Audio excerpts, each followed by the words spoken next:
physical mayhem of rugby would edge out soccer in terms of early stateside popularity.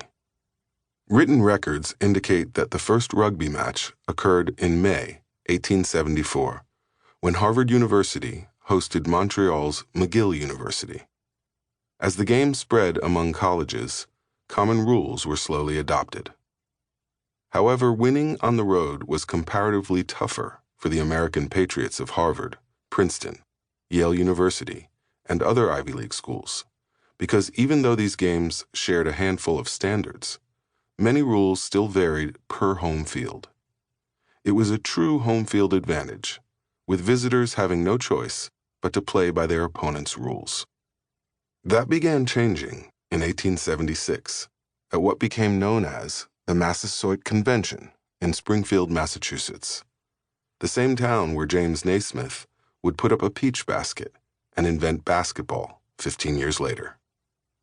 Yale's captain and halfback, Walter Camp, a soft-spoken yet persuasive 20-year-old with stylish mutton-chop sideburns, began to push for a series of rules that would eventually resemble elements of football as we know it. Some of Camp's proposals included a system of downs, a line of scrimmage, a direct center-to-quarterback snap, and 11 players to a side. He also sought to further limit debilitating human collisions by prohibiting more than one player from being in motion before the start of a play. Another change credited to Camp, who would become known as the father of American football, was reducing the length of the field concurrent with downsizing the number of players from about 140 by 70 yards, inching closer to today's field, which is 120 yards long and 53 1/3 yards wide. Initially, Camp's down system called for 3 plays in which to gain 5 yards. Though college football would become extraordinarily popular over the next few decades, it was around the early 1890s that the sport saw the arrival of the first professionals. Like Camp, the very first was a Yale alumnus. William Pudge Heffelfinger was a terrific guard who had made Walter Camp's first All-America team, an honor subsequently given annually to the best American college football players at their respective positions, in 1889. A year after graduating Yale, in 1891, Pudge was the first player known to be paid to play the game, receiving $500 to join the Allegheny Athletic Association for a face-off against the Pittsburgh Athletic Club. It paid off, as the beefy Heffelfinger made the game-winning play. Muscling through the opponent's line, he jarred the ball loose, picked up the fumble, and rumbled in for the only score, as Allegheny won 4-0. Yes, a touchdown was worth 4 points then.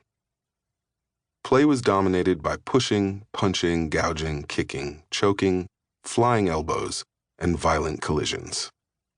There was no such thing as a spread offense, and one formation, the flying wedge, resembled a V-shaped human battering ram, with players interlocking arms and running interference for the ball carrier. Reportedly, each lineman grabbed suitcase handles sewn into the pants of the man in front of him. The flying wedge would become a leading cause of not only crippling injuries, but also deaths. Broken arms, jaws, noses, and shoulders were commonplace.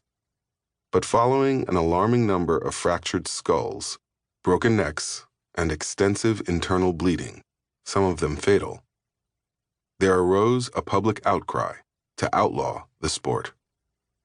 This forced President Theodore Roosevelt into action in 1905.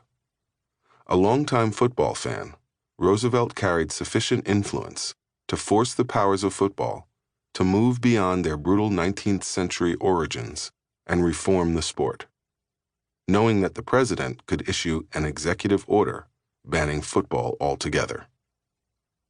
The result was the founding of the Intercollegiate Athletic Association of the United States, which in 1910 would become known as the National Collegiate Athletic Association, or NCAA.